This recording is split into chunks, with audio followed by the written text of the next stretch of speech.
Hey guys, my name is Matsumo, and welcome to our episode of Sunday Mailbox. This is a video series where you, the viewer, can submit your gaming-related questions, and then I will give my humble opinion on them. To get the formalities out of the way real quick, if you would like to submit your own question for an upcoming episode, you can do so by leaving a comment down below, or by sending me a Facebook or Twitter message. The first question for that is, have you heard that Ubisoft is changing the scoring system in Siege, where you no longer get points for scanning with your drone? Yes, I have, and it's been a long time coming.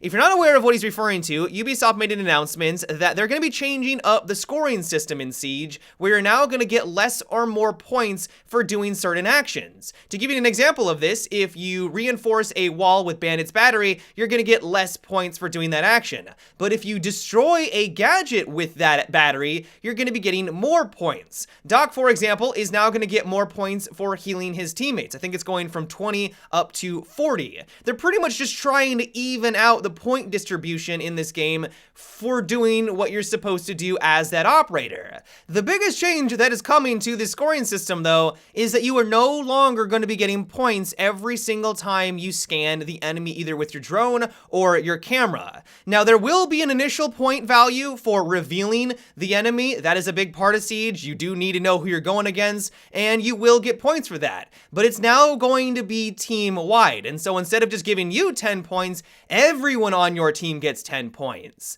This is something that I've been hoping Ubisoft would have changed a long time ago. It's very frustrating as a Valkyrie player to get your cameras into a sneaky position and then just have someone go crazy scanning the enemy the entire time. Yes, there is a time and place to scan. When I get scanned and I have no idea where it's coming from and then I take like 10 seconds to figure out where it is, I'm panicking the entire time, especially when I know that someone's about to round the corner. It can actually put whoever you're scanning on edge. But if you're just doing it to get points and you know that there's no pressure on that player, you're basically just giving away the position of that camera, and they're going to know that it's there and either going to move away if they can't find it, or they're going to immediately find it and take it down.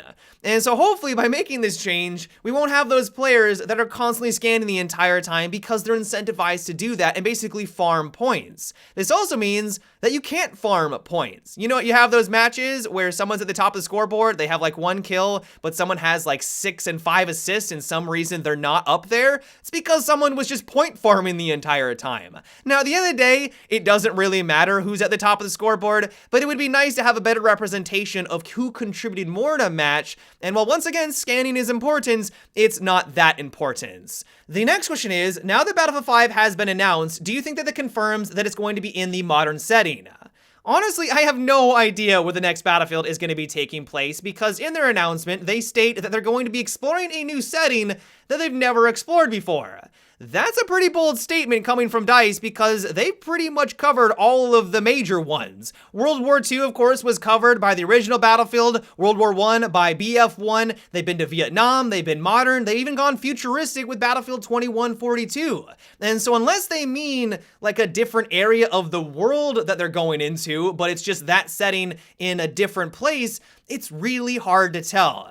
If I had my way, I would love to see a return to modern. I know a lot of people are hoping for Vietnam. People are speculating that the V stands for Vietnam or the V stands for victory, which was a slogan used back in World War II. And those settings would be cool. Like, don't get me wrong, I'd probably still be happy with that. But the thing I enjoy about the modern setting is that I think it gives DICE a lot more creative freedom with their design. Not only are there a lot more weapons that they can choose from, but attachments of course modernize. It gives you way more customization options. And I feel like that just fits the Battlefield franchise better. Now I realize that can come with its own problems. If we look on over at Battlefield 4, you just have to take a look at the UCAV. That was the bane of my existence. Even today, I go back and play it, and you're just getting sniped by someone from across the map in the safety of their deployments. It's not really all that enjoyable. You wouldn't really see something like that in a past setting because they just simply did not have that technology. But once again, I'd like to look past that, hope that they would learn their lessons from the past Battlefield games, and maybe not add something like that into the future.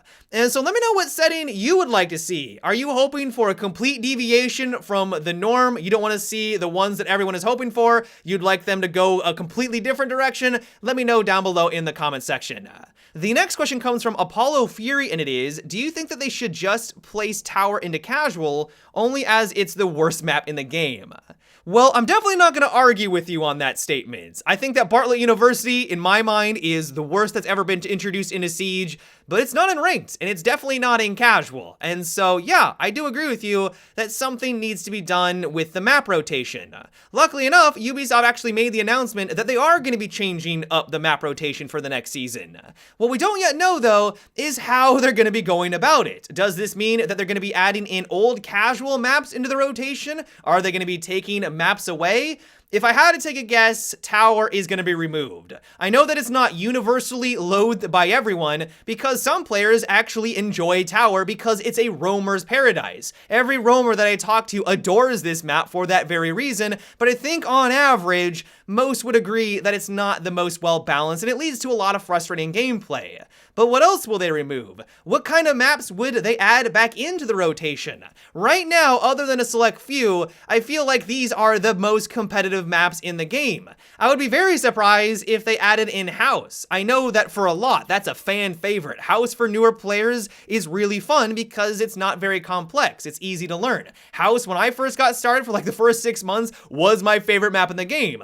But the more and more you play it, you start to realize that it's heavily offensive favored. And so what maps in casual do we not have in ranked that would fit that more competitive playstyle? And so let me know what changes you guys would like to see with this new rotation. Which maps would you like to see added? Which ones would you like to see removed? Let me know down below in the comments. The next question is, do you think the Call of Duty's Battle Royale will be their cash grab by putting campaign characters behind a huge price tag? Yeah, absolutely. I'm assuming what you mean by this question is that Battle Royale is going to function very similar to Fortnite, where you have cosmetic items that are behind a paywall. If you want to look as a certain character, or if you want these certain items, maybe emotes or something to that example, then you're going to have to fork over a couple of dollars to be able to get that cosmetic item. But that's basically the way that Fortnite works. Now, a great counter argument to this is that Fortnite does not cost $60, and I 100% agree with you.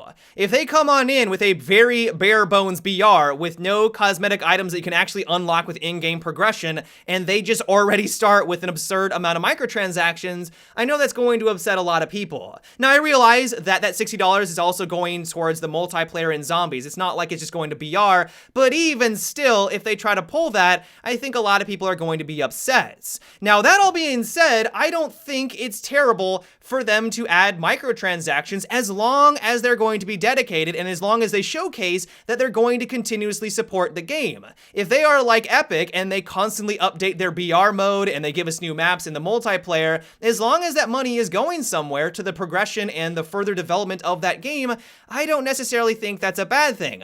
We've noticed a trend lately in the game industry where everything is becoming a service, and I'm assuming that's what they're going to be trying to do with the new Call of Duty Black Ops 4. Instead of having everything behind a paywall with map DLC or premium like they do with Battlefield, you keep the community together, but you fund the future development of the game with these small little microtransactions. Now, I know that games as a service could be its own episode of Sunday Mailbox from start to finish. It's incredibly complex. People are a little bit worried that if every game becomes a service, then we're just going to run out of new games coming out because they're only focusing on the ones that we have right now.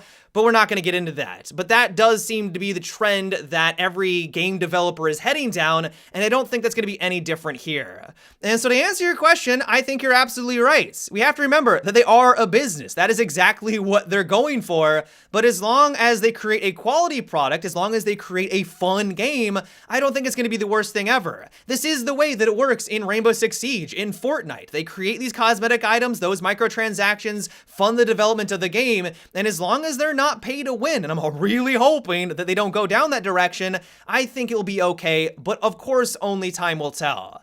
The next question is, what do you think about an operator in Siege who is able to cause a blackout and has night vision goggles?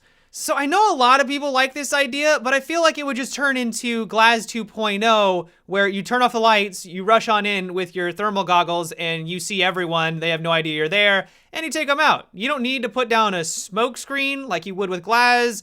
The entire room is now dark or really hard to see, and you have this huge advantage against everyone.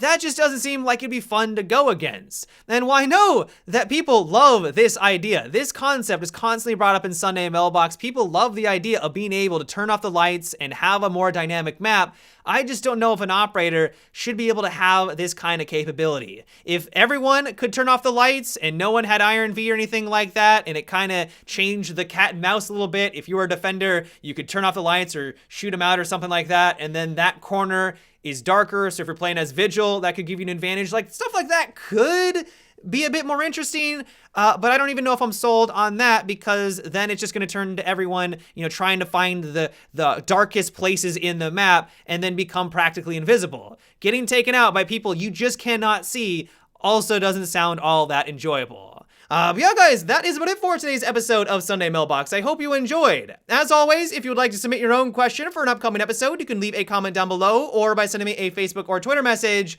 But until tomorrow, guys, have a good one and take it easy.